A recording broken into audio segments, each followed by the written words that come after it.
Okay.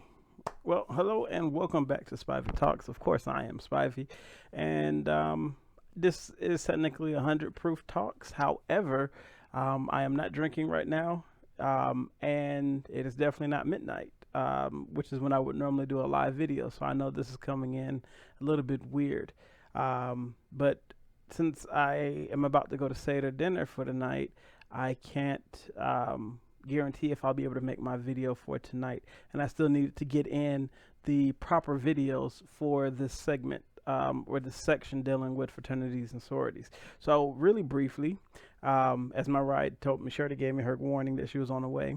I want to go into the misconception that I see when people talk about somebody dating and how they interact with their friends while in an organization. Um, so and mind you, I have had many situations wherein you'll go and you'll be with a friend who happens to be in an organization, and a brother, sister, or acquaintance through another organization come up, and because that your friend is wearing their letters or something, then that person who walked up seems to be talking mostly or mainly to your friend and not to you. Um, well, a lot of people see that as being very rude, and don't get me wrong, that can be very rude and it can be annoying as all get out. But what it is, as far as I have experienced and seen, and don't get me wrong, I have actually done something similar, but I explain it during the time when it's going on. Um, the person who walked up, they're not trying to exclude you from the conversation. It just seems to be more annoying because you know why they're talking to each other, that they have this particular connection that you may not share in. They, like I said, they don't know for a fact whether or not you're a member of an organization or that organization or whatever the case may be. Or they could be lifelong friends. You don't know their interaction either. So you'd have to look at both sides of that situation to know how they interact with each other. Now, when I walk up, if I'm speaking to somebody particularly dealing with business matters or frat matters, or whatever the case may be, I have a very specific topic that I'm here to talk on. Now, I will, of course, introduce myself, say, hey, how you doing to you, you, and you. And then, I say, hey, can I speak to you for a moment, blah, blah, blah. And if so, I would generally try to, ask them to step away with me for a moment so that the person who's not involved in our conversation doesn't feel left out. Not a lot of people do that. And don't get me wrong, sometimes I don't do that. It's just a matter of who's doing what and what they're thinking about. If my mind is focused on what I'm here to talk about or whatever it is I'm about to do, that's what my mind is focused on. So um, I don't generally try to placate to somebody who I don't know. Now I'm a guy, okay, so you have to understand. Let's say you're sitting there, you're talking with a female friend of yours. I don't want that female friend to sit here and get the wrong impression that I'm trying to hit on them by trying to speak to them as well. That I use you as a platform to speak to them, and I personally believe that that's today's society's fault as far as how we interact with each other. It's gotten all kind of crazy. Just to try to speak to somebody, all of a sudden you're automatically thought to be trying to holler at them or whatever the case may be, or that you're thirsty because you give them a compliment. Whoa, that's not the situation. So things have gotten so bad and so crazy that you can't really speak to people. So I don't find it too unusual for somebody who has business or a specific topic to talk with somebody for to talk to that person for it, because that's what they're there for. Your feelings aside, that's just crazy to me that people would say now all the issues behind it. Um, and mind you, if they just walk up and you just sitting with your friend and y'all were interacting, and then they just walked up and had like a 30-minute conversation with this person standing right beside you and never once including you or speaking to you, then they're just a jerk. But that doesn't necessarily have anything to do with the organizations. Okay, now the next side of this conversation is people say that, oh, well, once they, so and so joined the organization, they disappeared, they got ghosts, and they're no longer friends, or they stopped hanging out with their old friends. Um, I have experienced seeing things like this with my own eyes. People did join an organization and they kind of dwindle away from their friends from before, but that's totally expected. And it's not because of the organization per se, it's that friends do drift apart. If you actually look, I did a video about this before about outgrowing your friends. If we get to a point where we're freshmen or whatever, and we hang out because we like to drink and go to a party, hit a club, blah, blah, blah, blah, blah, that's fine and dandy. Now, once I've outgrown just that being my goal for the day, then if we don't have something else to click on to keep us bonded, we're going to drift away. Now, you also have to remember these people in organizations spend a great deal of time together doing community service, doing these events, practicing for shows, whatever the case may be. So they have hours and hours and hours together once they're in their organization that keeps them bonded, and they're bonded over something that doesn't change. They both have this passionate love of this organization, and so they're not going to lose that connection. You see what I'm saying?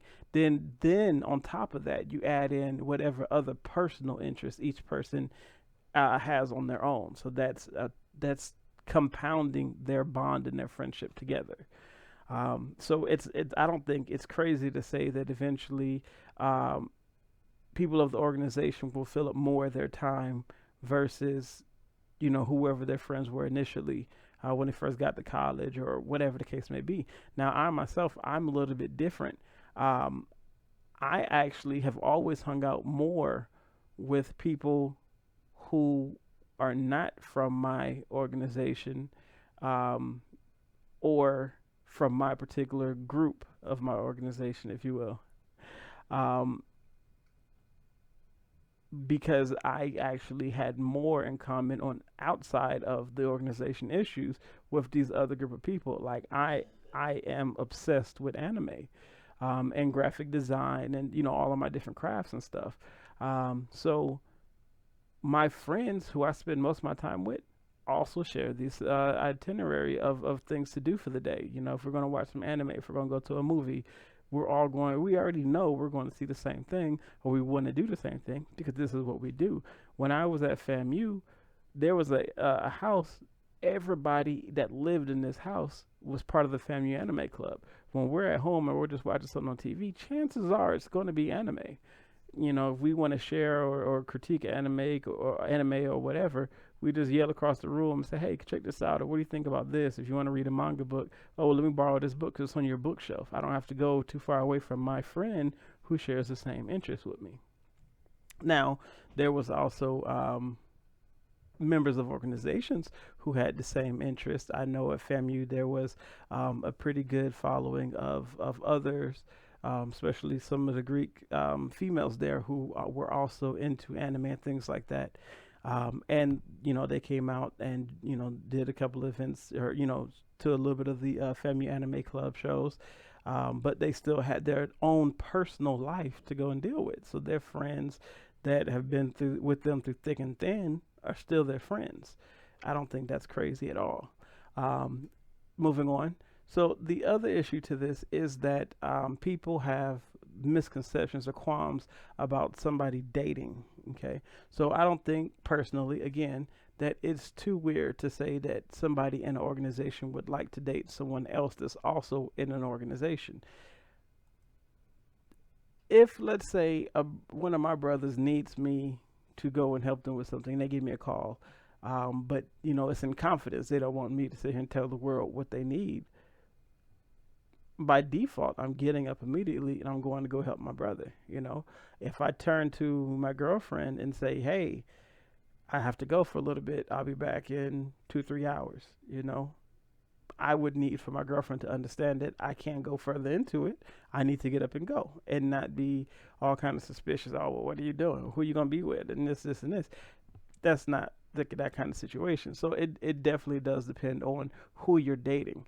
Now, I would say that it's a lot easier, potentially, because everybody's different, with somebody who's in an organization, because they understand that same concept, because they too can get a phone call a few minutes later and they have to go do whatever for whatever it is. Now, in addition, like I say, because you have so much time that you spend doing community service and whatever else, plus your studies, plus whatever your personal life, that diminishes some of the time that you can spend with the person you're dating or married to. So if they're not understanding of that, it's a rough situation. Um, Before I joined any organization, I was actually dating a girl who was joining a sorority.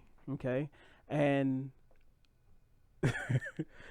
I swear I was angry all the time, but I ate it. I just ate that anger because I was like, this is what she has to get up and go, because of whatever. She needs to get up and go because of whatever. Um, you know, yeah, I'm gonna just leave it there. So I ate that, but and to this. We were just talking yesterday, me and this particular, because now she's my ex, but this is many years. Um, it's not easy, and I think a lot of people don't fully think of both sides of that coin. Um, I know many people who actually, who may be in an organization who don't like to date other people in the organization. Um, and it's always a personal situation. It's just that what I'm trying to get across is that you have to look at both sides of the coin. There are benefits to dating someone who is in an organization as well as drawbacks from it. There are, and it's not about which side of that coin you're on. It's about you and the relationship of the person that you're with. Um, I personally, I always think that it's a bit more attractive for someone to be giving of themselves. So if you give up your time to go and do something positive and good, and you are working towards a degree, and or you have your degree, or you're doing something positive with yourself above what everybody else or the rest of the people around us. That's sexy to me. You got a mind on you, you got a brain on you, and you're giving, and you understand bonds. That's serious to me. Um, yeah.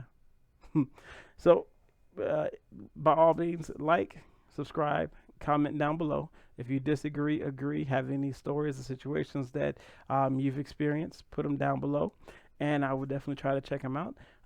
Please look at some of the other videos. I don't really do well at clickbait. I have been getting so much feedback from people directly to me and like from my Facebook, and calling me on the phone and hit me up in messages telling me how horrible the titles of my videos are. So much feedback, and I am working to make everything better. It's going to take a little bit of time, but I'm getting there. You at least have the content. I just need to make it more appealing. Like the background, that was a big thing that a lot of people have been telling me to work on. So I'm going to get that handled too. All right. Till next time.